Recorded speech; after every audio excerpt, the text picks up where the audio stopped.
A young man by the name of John was visiting his grandfather, who was 90 years old and living in a very secluded rural area in Georgia.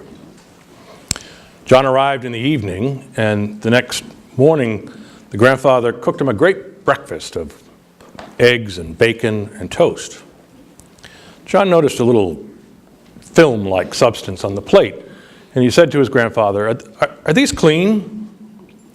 The grandfather said, "As clean as cold water can get them. Just eat up." For lunch, the man made hamburgers. Once again, John was a little concerned about the plate. He thought he saw some specks of egg still on it from breakfast. Once again, the grandfather said, "The dishes are clean. They're as clean as cold water can get them. Just eat." Soon after that, John was preparing to leave. And when he went towards his car, there was this massive dog that he had never seen before. And he called back to his grandfather, "Grandfather, there's this big dog out here. Can you get rid of him?" So the grandfather said, "Cold water, leave him alone."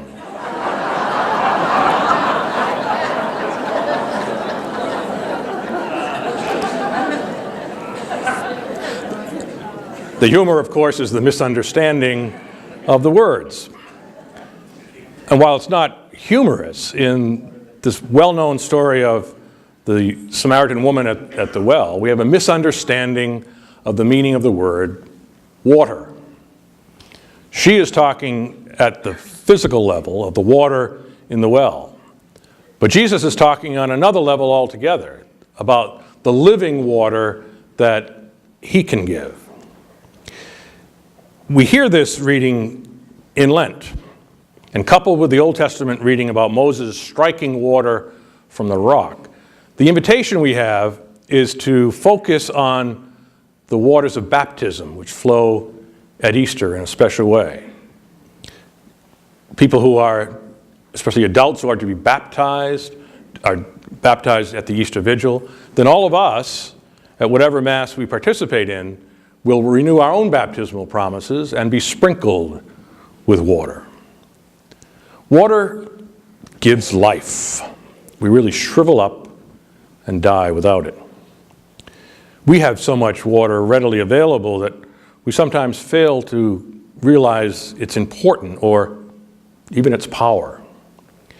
Those unbelievable pictures of the tsunami remind us of the destructive power of water. But we don't focus on that as our symbol at Easter. It's more the creative, life-giving powers of water. Water that takes away sin and gives us the promise of everlasting life. That's real power.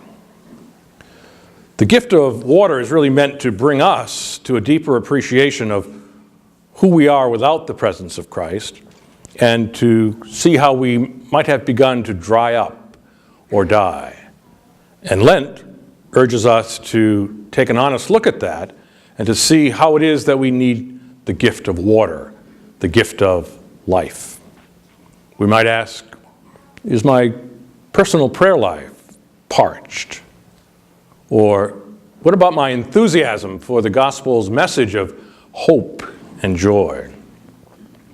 Or has my spiritual throat become so parched that I cannot speak the words of forgiveness and love that our faith urges us to do? We might ask, has bitterness and cynicism caused a spiritual dryness that needs to be renewed through our journey of Lent to the waters of Easter? Have you ever been really thirsty? I've never experienced the thirst that Moses and the Jews experienced in the desert. But maybe if any of you have had surgery, you know that they sometimes post those dreaded letters over your bed.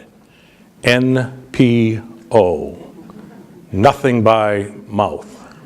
And you are so thirsty, if you beg enough, they might give you a chip of ice. And that's about it.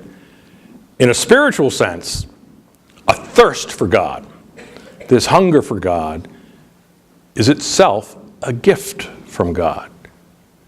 So our task during Lent is to quicken really within ourselves the desire for spiritual water, and then to bring about the renewal and refreshment into our spiritual lives that it requires.